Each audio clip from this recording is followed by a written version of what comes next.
Where's the line between your artfulness and your gifts of creativity and pride, where you might get in your own way or create some glitches in how you share what you love to share?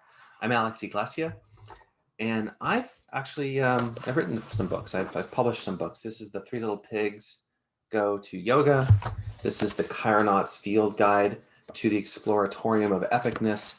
It's sort of an anti-journal. It's really cool.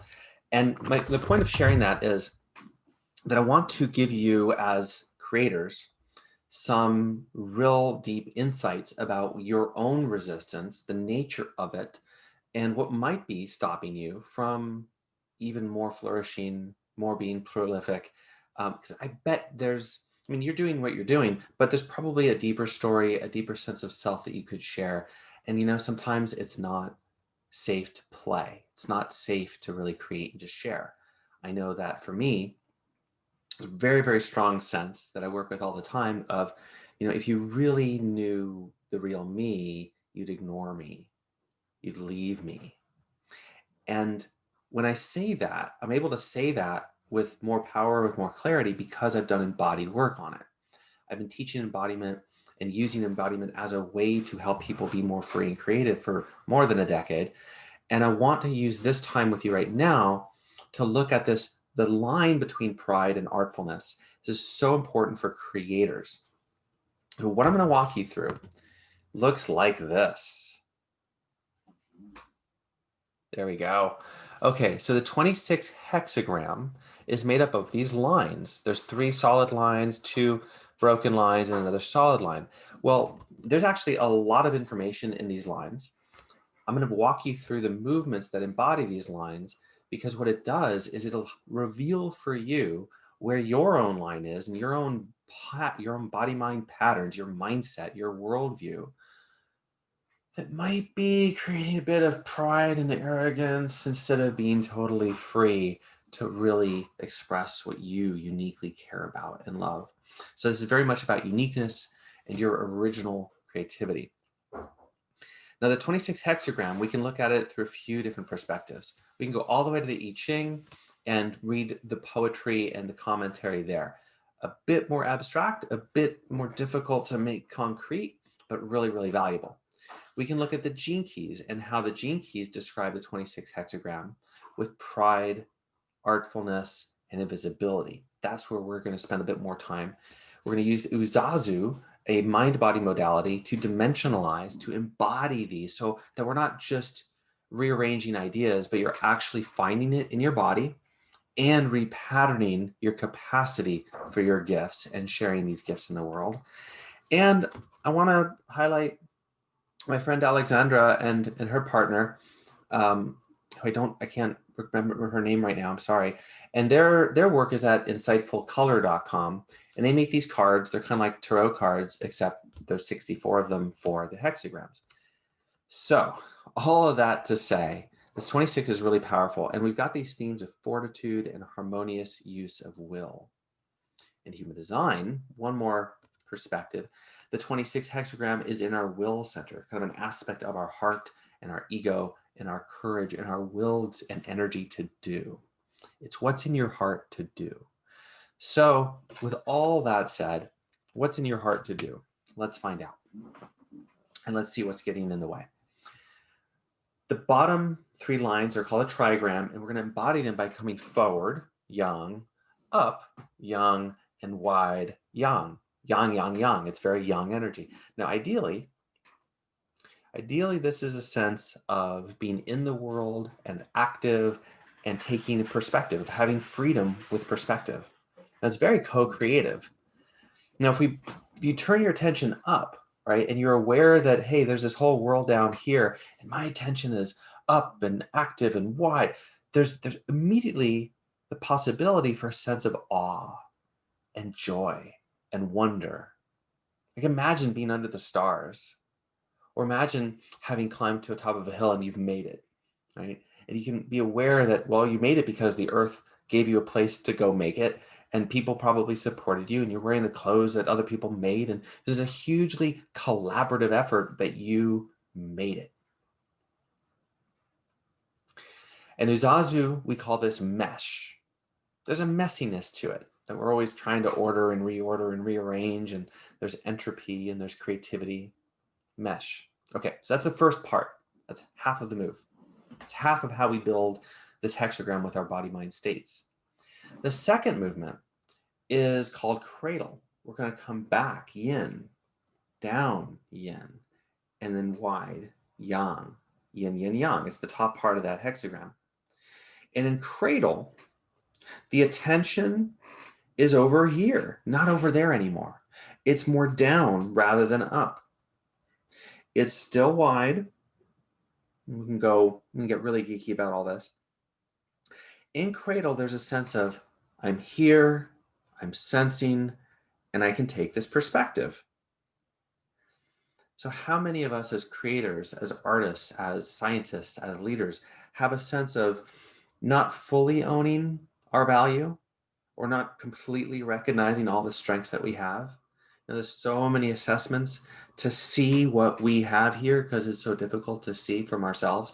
Other people might see it totally fine, and they know you're amazing and great and strong and courageous and brave and so insightful and so much everything else. And then they say it to you and you're like, am I really? And you go searching for that validation. So cradle is a space, ideally, where you can rest in the good and the true and the beautiful that you are. And we can play with the names and the labels of your gifts and your talents and your capacities and your superpowers, etc. And all that's just good. It's also the space where you can take things that you've made and not dismiss them. Not think, oh, that wasn't good enough. It's like, no, hold on a second. This thing that you made, and you can do this with me, hopefully, bring to mind or to reality here, things you've made. And yeah, they might have been, you might be much better now than you were when you made it. And still, there's a richness to it. There's a gift it gives you to reflect on it, to hold it. And ideally, from cradling your joys, your gifts, your creations, you can then share it. But that's a much longer conversation. So cradle. Let's put them together, because in the putting of them together, we generate either pride or artfulness or invisibility, and we can inquire what the heck that even is, and how we can direct our energy of our ego and our courage and our will with fortitude to create. So first, mechanically, go to mesh. Everything goes up and active and more wide. And then cradle, down and wide. Maybe bring it in a little bit so you have a sense of holding. And then up and wide, and then down and wide. So once you get it, you get the basics just mechanically. Then we can turn our attention to what's our awareness doing. Awareness is moving up and out and down, in and wide. So you can shift your awareness from the room, the space, and it almost ignoring you a little bit, not totally. And then shift your attention purely to your own body and the space and shape that your body's making. And relax. Make sure you're breathing. One more time. Shift your attention up, out, and wide. And then down. Surrender to the chair, to gravity. Bring it together. Now let's add a few statements. I enjoy co-creating.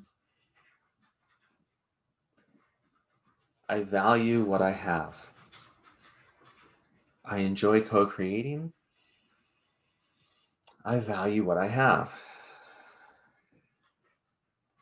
Okay, last layer. It's a bit more advanced, but I want to offer to you. The hexagram, pause for a moment and think here. So the hexagram the mesh is on the bottom, the cradle's on the top. One of the things that implies is the way we want to work with it is our foundation, or where are you right now? Well, I'm in mesh. And we don't want to completely lose that. So it's like you come into your art studio, you come into your office, you go into the kitchen. Now, what can you do in that space? Right? What you can do in the kitchen is a little bit different than what you can do in the bathroom. So we're in mesh, we're in a space, a foundation of co-creativity and ideally joy, or whatever else is getting in the way of that. And in that space of co-creativity, we're adding the cradle. We're going to cradle. We're aiming towards that cradle. So it's sort of like saying, in a space of co-creativity that I'm enjoying, I'm bringing that to my care, my thoughtfulness, my compassion. I'm in a space of co-creativity, and I'm now doing compassion, care. And if you can let your mind bend around that, go to a piece of art, a piece of work, a project that you're building, that you're doing with others. Even if it's just, I'm living my life with other people, right? Other people are on the planet. Or I'm working on my next book. So bring to mind a project. And in mesh, allow all the pieces, puzzles, people, places, purposes, a lot of P's in this for some reason, to come to mind. And relax so that you're not just doing, but you're receiving. Yeah, now you chose to be here enmeshed. You're choosing a mind-body state of co-creativity. Relax that, let that fade into the background, and let your project come to the foreground in your awareness. It might help to close your eyes. That's fine. You may see it, you may feel it. That's fine. You may feel blank. It's the first time you're doing this. That's fine too. This will still generate synchronicity over the next few hours and days. And holding that awareness of that co-creative, all the pieces of the project, it's a little bit messy, even though you're doing some project management around it. And then almost like fold all of that into your space. Make enough space inside your own being. All that mess, all that order, knowing that there's delayed gratification, knowing that it's going to take the time it takes. There'll be the surprises, there'll be the setbacks. Hold all of it in this space. Relax, breathe. Okay, so now you've got the hexagram. You've got the potential of artfulness with your work. If you run that through a number more times, you'll get layers and layers of layers of one of two things.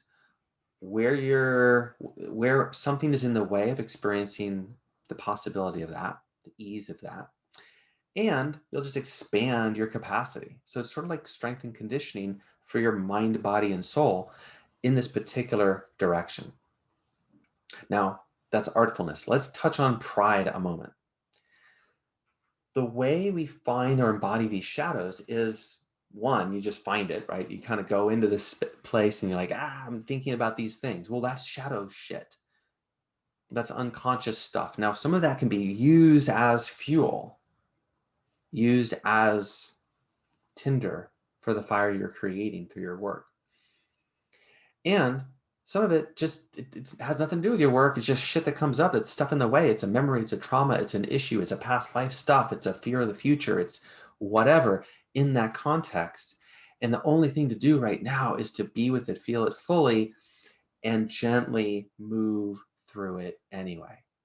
Emua, as they say in Hawaii, emua, move forward. Not in a way that ignores or dismisses what's coming up, but in a way that it's like, yeah, there's a wrinkle in this pants. I'm gonna iron that out because I like these pants and I want to look good. Hopefully that makes sense as a metaphor. So let's touch on pride. And we can experience it. Oh, the second way we can touch on pride. So one is let's go here with the first one. The first one is just what comes up. Any won'ts, any I can't be co-creative. I won't be co-creative. I refuse to be collaborative and enjoy it with certain people, with a certain project. Any resistance comes up. And then as you shift into cradle, knowing that this is about compassionately holding the value, trusting value, owning what you've done, what you can do. And he can't. I can't own my value. I won't value it. I won't appreciate it in the context of all these people and all these parts and all this time that it's going to take to do and accomplish this project. Feel, just feel. Now that I've triggered you a little bit, go back and forth. And it might feel like I don't want to go there. Good. Like for me, I'm feeling how small this is getting. And the more that I notice how small it's getting, which might not be your situation, it might be different, it might be big, it might be forceful.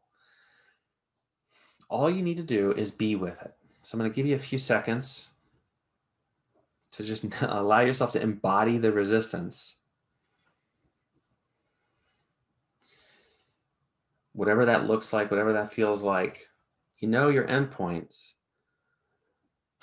Let your breath and body like sort itself out here. This is where some of the magic happens. So give yourself the space, about 5 more breaths. The less you need to do it, the more it'll happen.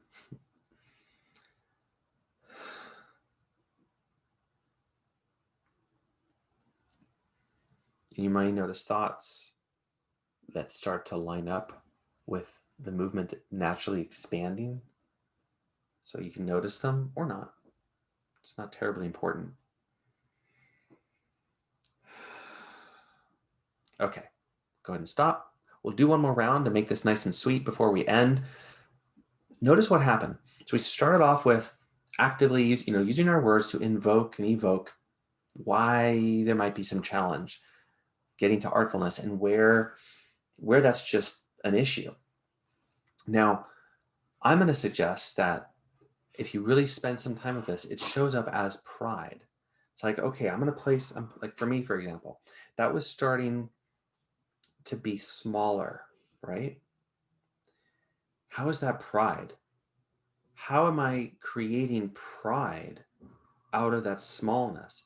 And immediately my awareness goes to, oh my God, like being a victim and thinking that I'm better than other people and thinking that being a little too narcissistic with the things that I create, like getting a little too needing my own validation, getting in it. Do you see what's going on is the pride will just emerge because you've now made the space for yourself to be aware. And it's really good that stuff emerges. Like, yeah, it's like go to the bathroom every day, and then flush it. So this stuff comes out and we want to flush it. And there's a lot of ways we can flush it. One way is to just imagine you're flushing it. You can throw it into a fire in your imagination and your body will shift. So take everything that you experienced or everything that's coming up for you right now that might be not feeling that great and imagine it's just getting pulled out of you and you're letting it get pulled out of you because it's time to go to the fire. It's time to go to the trash. It's time to burn that down with love and care. And you'll probably feel some shifts in your body through sensation or your breath. You may feel it as emotions or emotional wave. There's other things you can do. You may want to compost this into new art. This could be extremely relevant to what you're doing. Okay, and then the last thing is we'll turn back to the movements themselves, but this time letting go of control and almost letting the movement move you, letting the breath breathe you, okay? We'll do this 3 times. So we're going mesh, cradle, 3 times. Ready? Come forward, up and out. Down, back, and wide. 2 more times. Just find a sweet flow.